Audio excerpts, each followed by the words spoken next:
This is Georgina Rose, and welcome to the Postmodern Iconoclast, a podcast that helps you destroy and break the false icons and idols of the digital age in search of a more authentic esoteric spirituality. On this podcast, we discuss ideology, esoterica, and everything on the fringes of mysticism, religion, and related topics. Hello and welcome to the show. This is your host, Georgina Rose. In this episode, I have an exciting guest, and we are actually going to be discussing Hellenistic astrology. I have not really delved into astrology on this podcast yet, though I have discussed it a little bit in some of my YouTube videos. And I thought it would be good to kind of get into it because I think astrology is one of those topics that when people get into spirituality, they immediately, it's one of the ones they're most familiar with, right? I think culturally, astrology has been a big phenomenon over the past decade.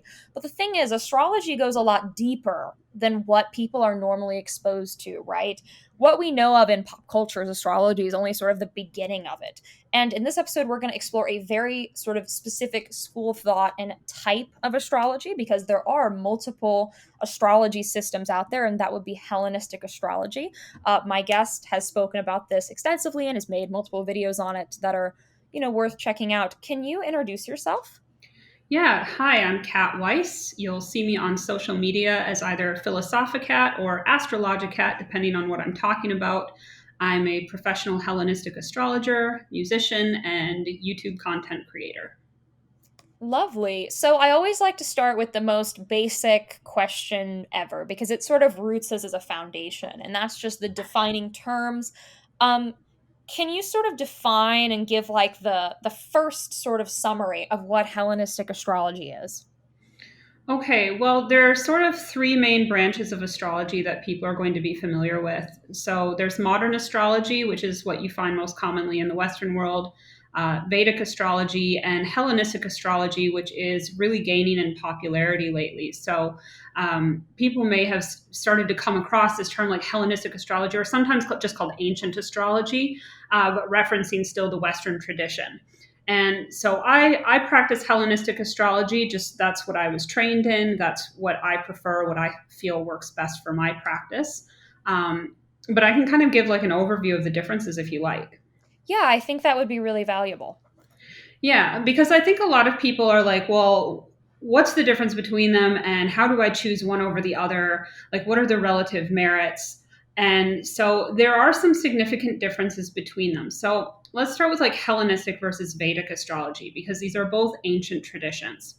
And they have a lot of similarities in terms of just the philosophy behind it.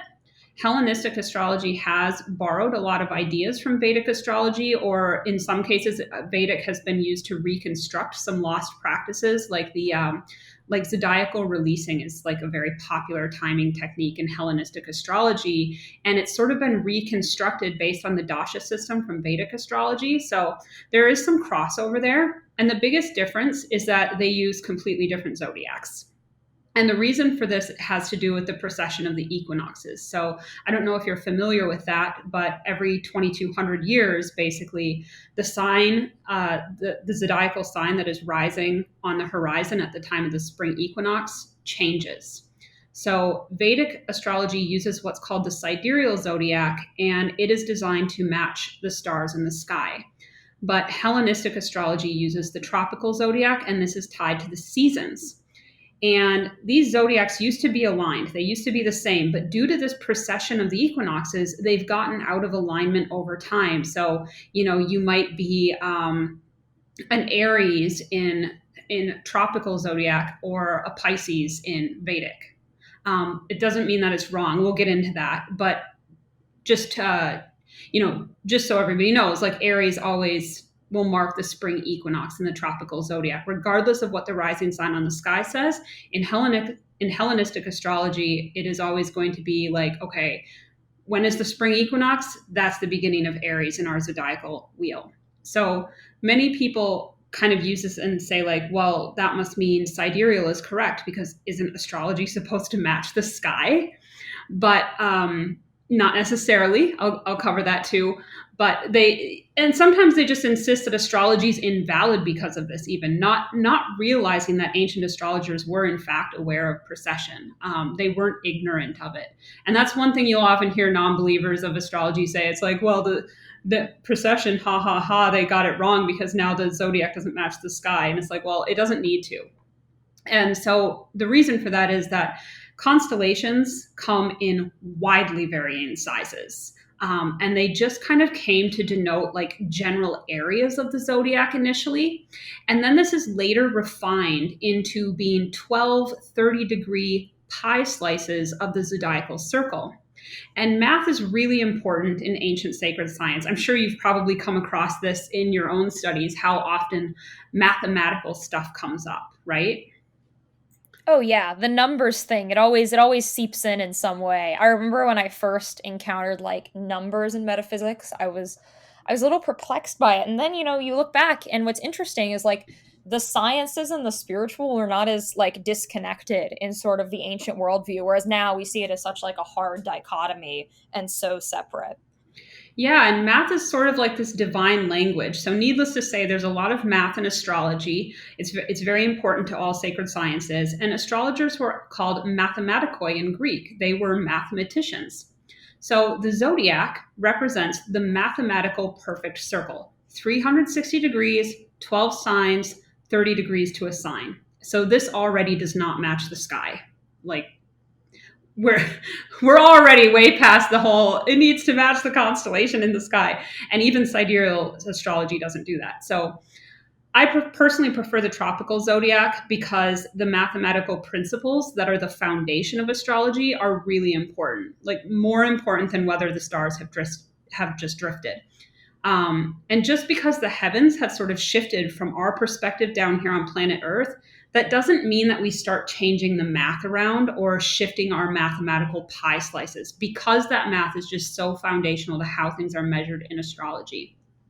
And that's not to suggest that the Vedic system is wrong or that it has no value. Think of it as like different dialects of the same heavenly language. So both can be accurate as long as they're used within a closed system. You're not picking and mixing. It's just like a different lens. Yeah, I remember for a while there was this weird phenomenon that, I mean, I don't hear about it anymore, where people were putting like sidereal calculations onto a Western understanding of astrology. And I remember people were sort of getting that from the trying to be like correct to the sky. And then with time, like that completely died out. And I, I remember that moment. Now it's like nobody does that. And I think there's a reason why that's not really seen now. Well, I personally just don't really think it makes sense from a philosophical perspective. And this is why I prefer the tropical zodiac, both for the mathematical and the philosophical reasons, because astrology is very much a language of cycles and patterns. And so I see the sidereal zodiac, the Vedic system, like kind of putting the cart before the horse. Um, my belief, I mean, maybe I'm wrong, but my belief, coming from a traditionalist perspective, is that empirical reality emanates from a higher pattern, and that pattern is reflected in the math and in the synodic cycles of the planets. So it's not, the seasons don't define the zodiac in tropical astrology, but rather the zodiac defines the seasons, because the seasons are a material emanation from something metaphysical. The seasons reflect a certain cosmic order, and it kind of just creates this divine mandala. And so it doesn't really make sense to give empirical reality primacy over the symbolic and the metaphysical. And this is what sidereal does. It emphasizes this material, visible world of the night sky, and then uses the physical to define the metaphysical.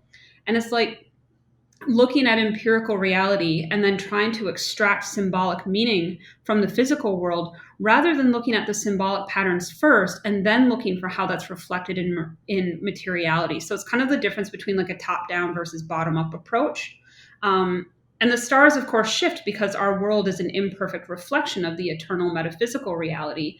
But the divine symbols and the language they represent doesn't move or change because it's fundamentally connected to the eternal, if that makes sense. That makes a lot of sense. The reason why when I approached this stuff, mostly looked at tropical and why I kind of decided to go that route was because my practice, it relates to the seasons. And so that kind of intuitively made a bit more sense to me.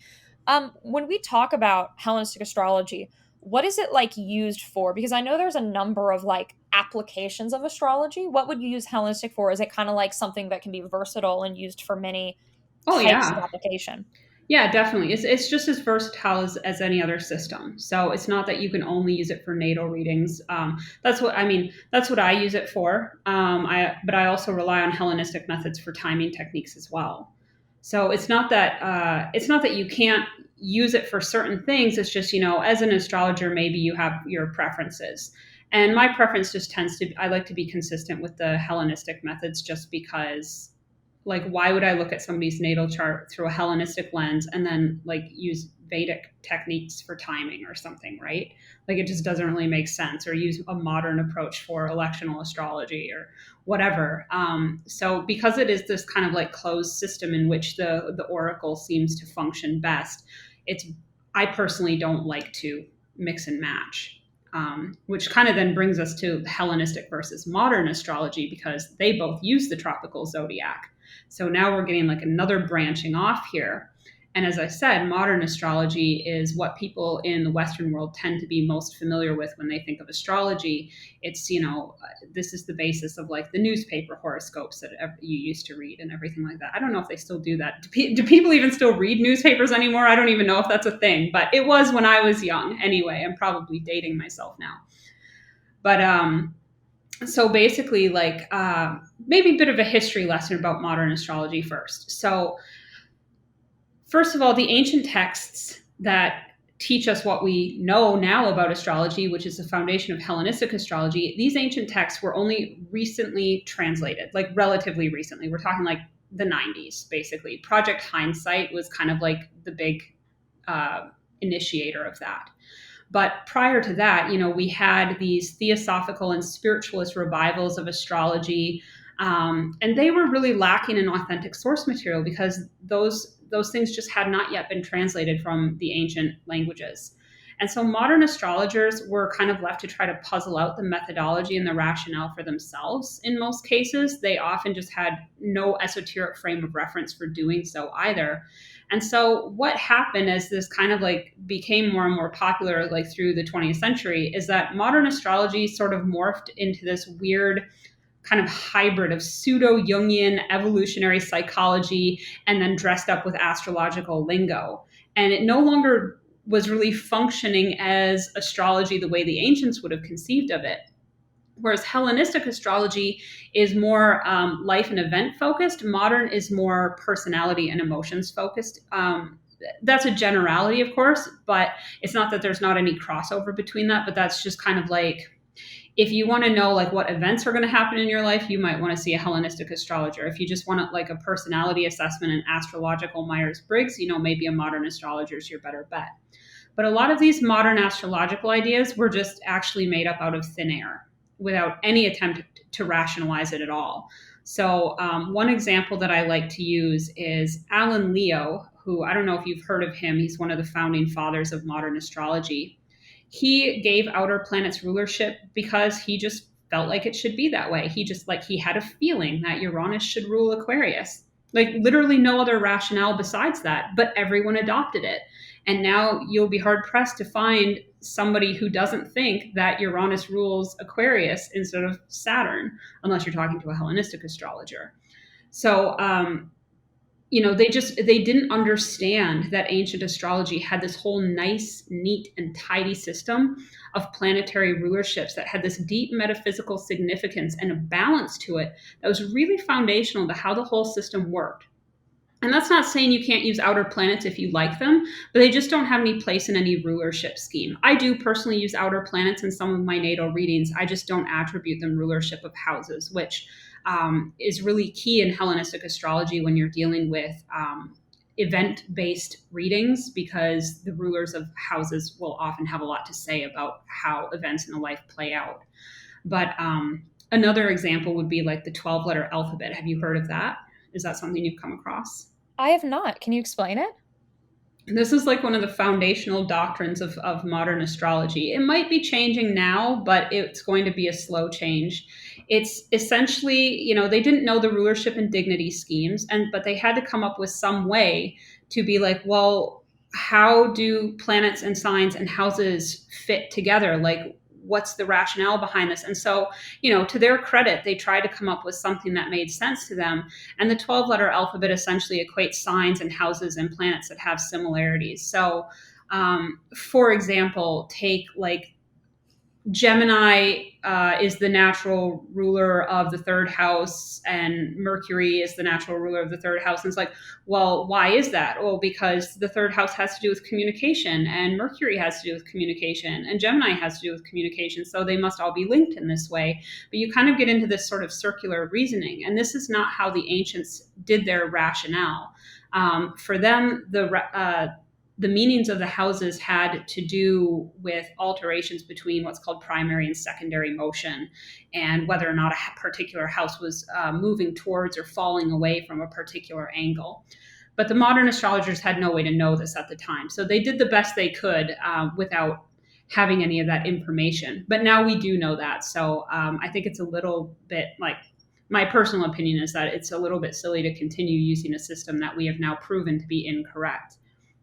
Um, but perhaps the biggest difference between modern and Hellenistic astrology, and this is one that's generated a lot of debate recently and even like outright hostility within the astrological community, is over what house system to use.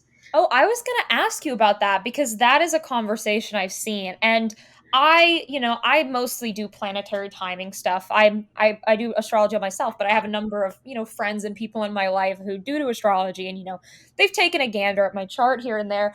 And they all have told me such different opinions on houses. And everyone who talks about house systems is very passionate about whatever their preferred house system is. What house calculation and system does Hellenistic astrology use, and why?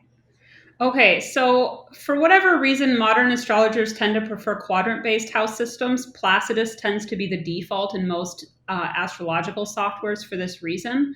And with a quadrant based system, what you tend to find is that the more extreme the latitude, the further you go towards the North or South Pole, the weirder the houses start to look. And you can get houses that span like 3 signs or more, and some that are sliced up really tiny and small. So you're getting really uneven distributions of houses. Now, towards the equator, you're not going to have that issue as much, but it can definitely change the way your chart looks. Hellenistic astrology uses whole sign houses. And so, whatever sign is rising on the ascendant, that's your first house. Even if you're like, let's say you're like got a 28-degree Virgo rising. That 28 degrees is not the beginning of the first house cusp in Hellenistic astrology the way it is for moderns. Your whole first house is just going to be Virgo. And then each house is going to get its own sign after that.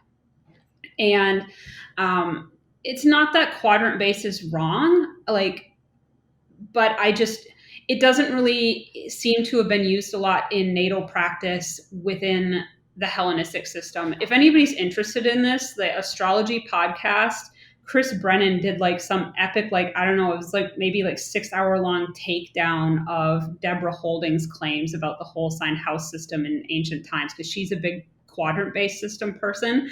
And so if you saw anything about that recently, that was their little dispute. But he does a really good job of just explaining all the ancient rationale for whole sign houses. And I personally prefer to use whole sign houses just because, one, that's what the ancients are using. And also, when you're using a quadrant-based system, modern astrologers often will use like out of sign aspects, or aspects that are not part of the traditional system. And in Hellenistic, the relative harmony or disharmony between different signs is really important. Like, I'm not going to look at an out of sign degree based trine, because the elemental harmony between the signs is really important for what a trine actually means. So if I have a trine, I want them both to be in like water based signs, or both in earth based signs. Like, they need to have the same element in order for that Jupiterian type of harmony to come through in that aspect. But if I have, one planet that's at a late degree of a water sign, and then the next one is at like an early degree of an air sign or whatever, well, now there's no harmony between the elements. technically we would consider that to be a whole sign aversion in Hellenistic astrology, and we would read that very, very differently. So this is why, if you go to a modern versus Hellenistic astrologer, you're going to get really different readings from them, and your chart is going to look really different depending on how they choose to cast it with whatever house system they prefer. What aspects do you see in Hellenistic astrology? Because I know anyone who's gone on one of those astrological calculator websites, I'm sure most people listening to this podcast probably have at some point. You see that drop down menu where you can click all the little buttons on which ones to show and which not to show. I'm sure we've all seen this before. What aspects are in Hellenistic astrology? Like which of them show up, or do all of them show up, or how does that work? Yeah, so we don't use, like, modern astrology uses a lot of aspects that are just, in my opinion, like made up, like quintiles and semi squares and quincunxes and things, and that has no basis in ancient astrology. So each of the aspects in ancient astrology is linked to a particular kind of type of planetary energy. So you first have the conjunction, which isn't really an aspect. A conjunction is like bodily union, where you're just getting a blending of planetary energies together. Then you have the sextile. The sextile is said to be of the nature of Venus. It's a harmonizing aspect. You then have the square, which is said to be of the nature of Mars. Now, that tells you something about the square. There's something about conflict to do with this. There's a dynamic tension. There's an action that is going to be driven by this, perhaps. And then you get the trine, which is of the nature of Jupiter, as I mentioned. Again, a very harmonious, helpful aspect to have. And then the opposition is said to be of the nature of Saturn. Saturn likes to separate things and draw boundaries. So when we have an opposition in a chart, we have two planetary energies that just, they can't really seem to meet. And there's always a tension between them, where maybe you're bouncing back and forth between one or the other, and it's a lifelong struggle to kind of try to hold those things in balance. And anything that doesn't fit into one of these is said to be in aversion. So if you're like, you've got a planet in the first house and you've got one in the second house is in aversion. If you've got one in like the first house versus the eighth house, again, that's an aversion. There's no line of sight by an aspectual ray. And so these rays, these planetary rays by aspect, were considered really important. A planet needs to be able to actually see the other one by whole sign, preferably by degree if they're close enough. That's a stronger testimony. But in order to give that testimony, it needs to be able to see it. So it would be like if you live in a neighborhood and you're sitting in your bedroom looking out your window, this is representing you. You're a planet at a particular degree of a sign. So that's your room. You look out your window. You can see some houses in your neighborhood, but not others, right? And it doesn't mean that they're not there, but if you want to kind of like do your little flashlight signals with your best friend after bedtime through the window, it's really helpful if you can see each other's bedrooms from where you're at. If your friend is your right next door neighbor, you might not be able to see them depending on what side of the room what side of the house your room is on, right? But if they're directly across the street, that's a little bit more, that enhances the ease of communicating by flashlight. Again, I'm probably dating myself here because I don't think kids do that anymore now that they have cell phones. Well, you can use the cell phone flashlight. Yeah. Now they just text each other. You don't have to come up with a secret Morse code.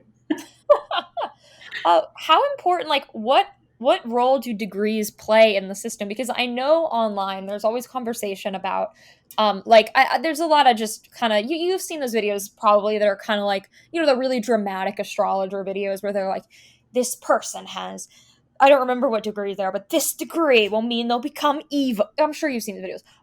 Is there any of that in Hellenistic astrology, or any like degrees that are particularly significant, or do they just kind of like hold the place as knowing where things are? Yeah, there is some significance to degrees. Like every planet will have like its sign of exaltation, and a particular degree of that sign will be its exaltation degree, where it's strongest, for example. Or sometimes you'll hear people talk about the anaretic degree, which is usually going to be the 29th degree of a sign, which is considered like a very strong, potent place, but often a little bit malefic because it's always going to be in the bounds of Saturn or Mars at that degree. And, but for myself, in my own practice, I rarely look at like the meaning of a particular degree. It's almost never really relevant. Even within my own chart, which obviously I know my own chart better than I know any of my clients because I know my own life better.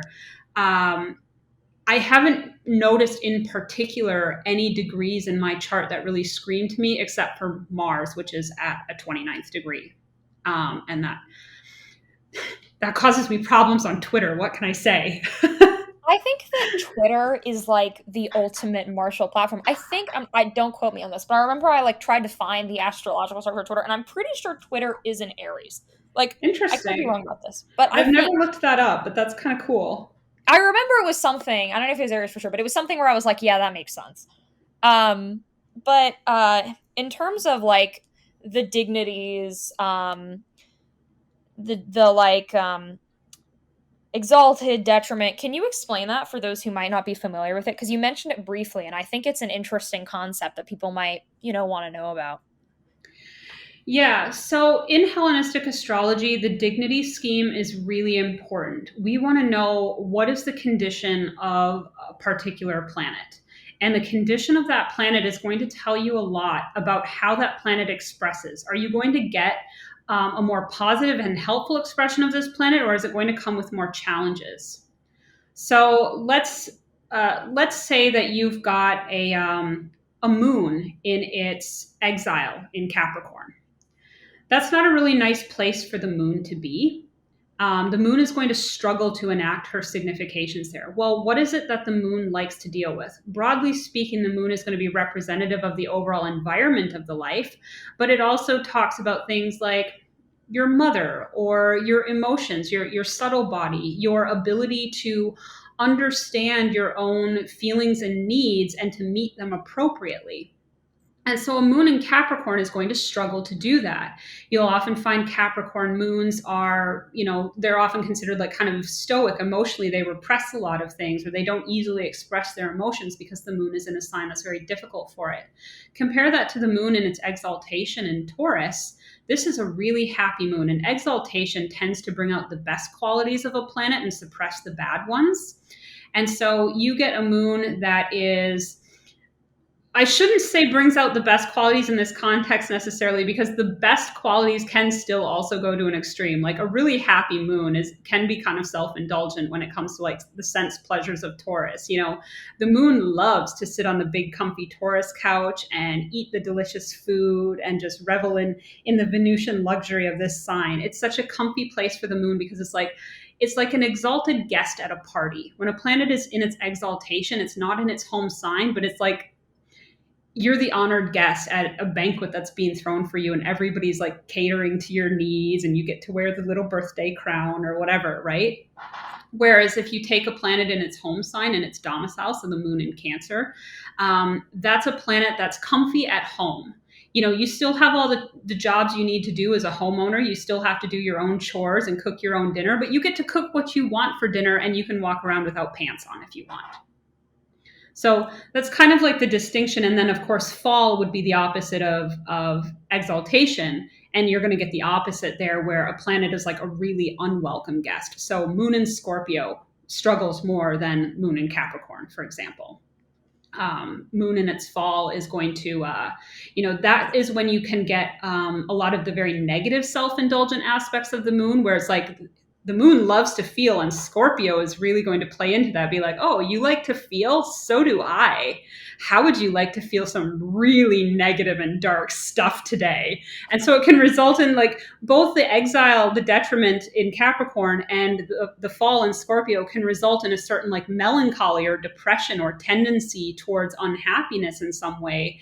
But they do it in very different ways.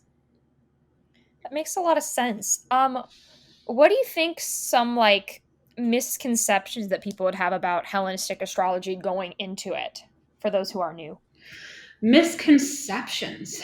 I don't know that I've really come across people with strong misconceptions about it because, my audience is, as I said to you before we started talking, my audience is fairly new to astrology for the most part.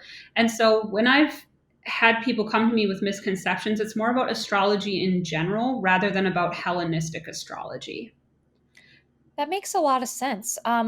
When we look at Hellenistic astrology, um, if you are going to like approach it and take a look at your chart for the first time or take a look at something for the first time, would you recommend someone look at like their natal chart or look at like the current transits? Like if someone is to take a look at it for the first time, where should they start?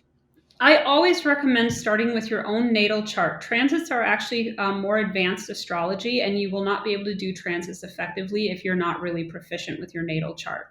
So you need to understand your natal chart. At a basic, you're going to just have to memorize what signs, planets, aspects, houses mean.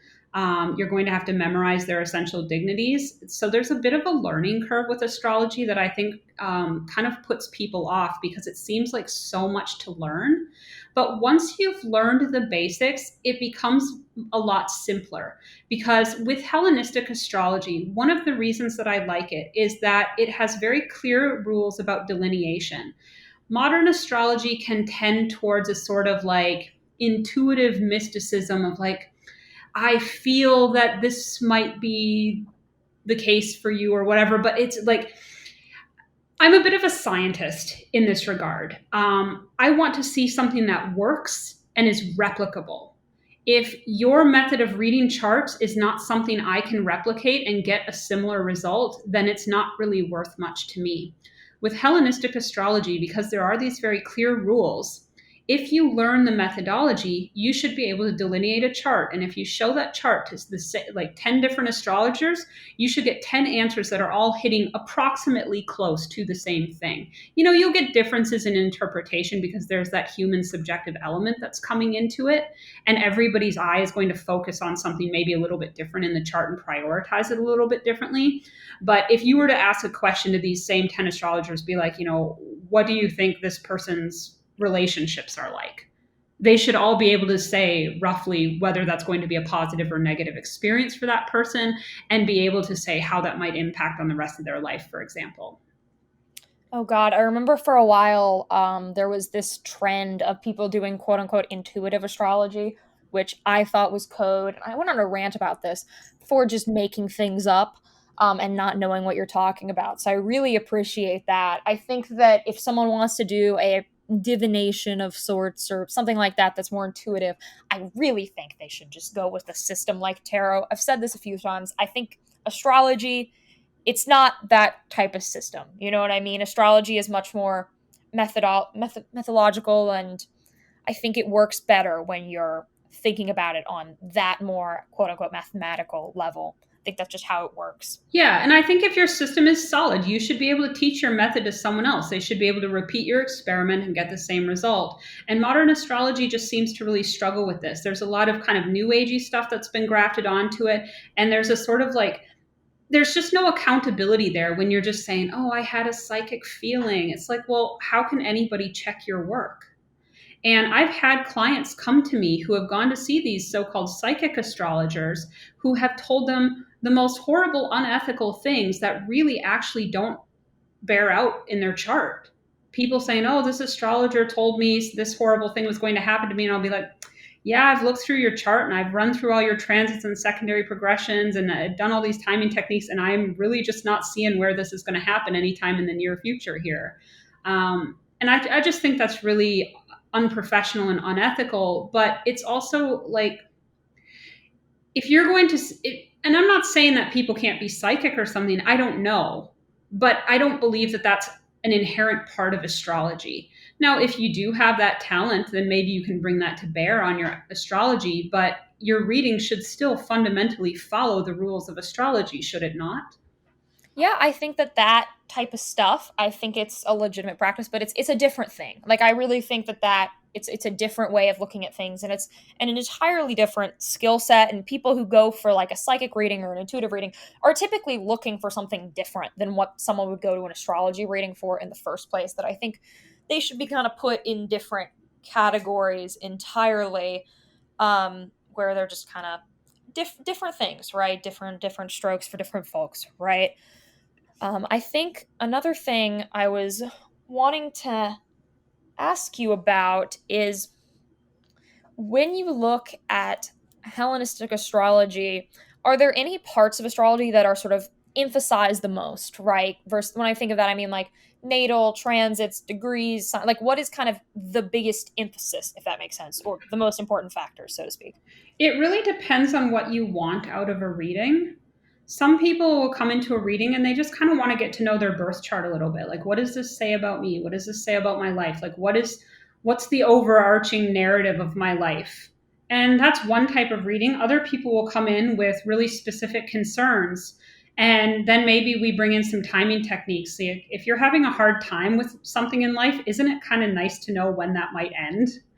It's like if you're going through like a really rough time, like maybe you're going through your Saturn return and it's just not going very well, and you don't know anything about astrology, well, it might feel like your life is always going to suck because you just can't see the light at the end of a tunnel. But if you go to an astrologer and they're like, oh yeah, well, you're on your like the peak of your Saturn return and this should be over in about like 6 months. So just hang in there. Or even if it's over in 3 years because you're just getting started with it, it's like, okay, well, now I have a time frame and now I know how to better deal with this. So I think it does really depend like what it is that you want to get out of astrology. It's a very versatile tool. It can answer a lot of different types of questions. For me personally, I think it's a great tool for learning to live more in harmony with the cosmos and the divine will. But I mean, not everybody sees it that way, of course. That's just my opinion. So, speaking of difficult situations in astrology, we're coming up on the eclipses for this half of the year. And I know that always it spurs discourse. People have a lot of strong opinions on it. What does Hellenistic astrology say about eclipses? Eclipses are always considered to be a little bit malefic because it's an obscuring of the light. We don't really like to see the light be obscured. Typically, the eclipse is going to be stronger over the area where it's visible. A total eclipse is usually going to be very impactful, more so than like a partial eclipse.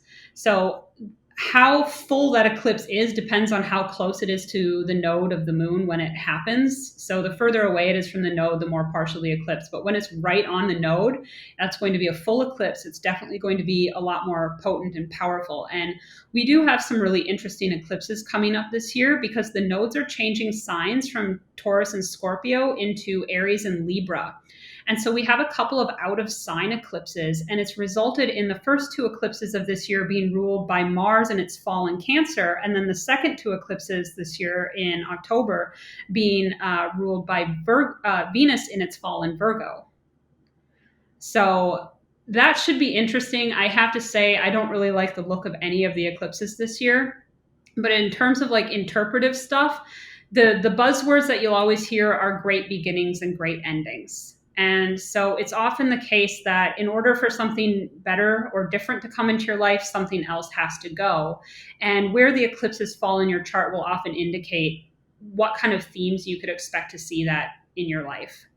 Oh, I'm a certified eclipse hater. I always go on and say they're malefic. I'm scared of them. They're always rough for me. So I wanted to know your take on that. I always, whenever someone's in astrology, I'm always curious about that. I wanted to ask you another thing, and this is something that I do always see pop up around eclipse season. Does astrological remediation happen within the Hellenistic system, or is that something that doesn't really play a factor? Yeah, some people do that. Because that's more into like the planetary magic realm, you don't see a lot of astrologers necessarily who deal with that. Austin Coppock is one who does. He does really good work on that. So you will find that sometimes. I try to be aware of when I'm reading a chart because I don't do the planetary magic stuff myself, but I do try to be aware when reading a chart, like what is the relative health and balance of these planets?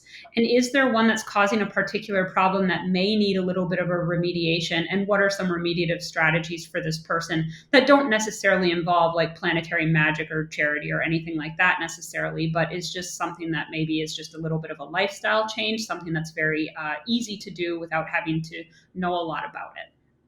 I really like that because, like, I'm into the occult magic stuff, and I do a bit of planetary magic. That's how I sort of got exposed to astrology. So, kind of came in at completely different angles, and I always am curious because I like that because that gives people who are like intimidated by the planetary magic stuff or just certainly don't feel called to it. That's a thing. Like an option. I think that's really useful for people to hear or know about. If someone wanted to, say, learn about this stuff or encounter it on a deeper level, what should they begin with, and what should that sort of course of progression look like? Um, as I said, it's a bit of a steep learning curve. And because of that, it can be a little bit difficult to teach yourself without any feedback from a teacher or mentor. And I would have to, if I was going to recommend a course of study, I would probably recommend Adam Ellenboss's Nightlight Astrology, his year one course for beginners. I think he's got another cohort starting in June. And it's a live class, which is really nice because you do get the opportunity to ask questions, and he's got tutors and things like that to help in the study groups. Whereas a lot of other courses are kind of self-paced, and maybe you have access to like a forum or email access to the teacher or something, but it's not quite the same. But if you don't have the funds or the time to do a course like that, the astrology podcast is a wealth of information from beginner stuff to very advanced stuff. And you could certainly grasp the basics and probably even some pretty intermediate level stuff if you really delved into that. And most of that is free online, which I think is a really great resource. Lovely. Sort of for my final question to you, what advice would you give to someone who's interested in this stuff and wanting to engage with it? Or how should they deal with, different astrological situations? What kind of advice, astrological advice, would you give? Well, probably the number one mistake that I see people make when they start learning about astrology is, they're very passionate about it, very gung ho about it, because otherwise they wouldn't be learning it. And that's great. But it can start to turn into this sort of obsessive astrological anxiety where they start focusing overly much on like transits that are coming up and getting themselves worked up into a tizzy over it. Because I have to say, like, you do astrology long enough and you start to see all the planets as malefic.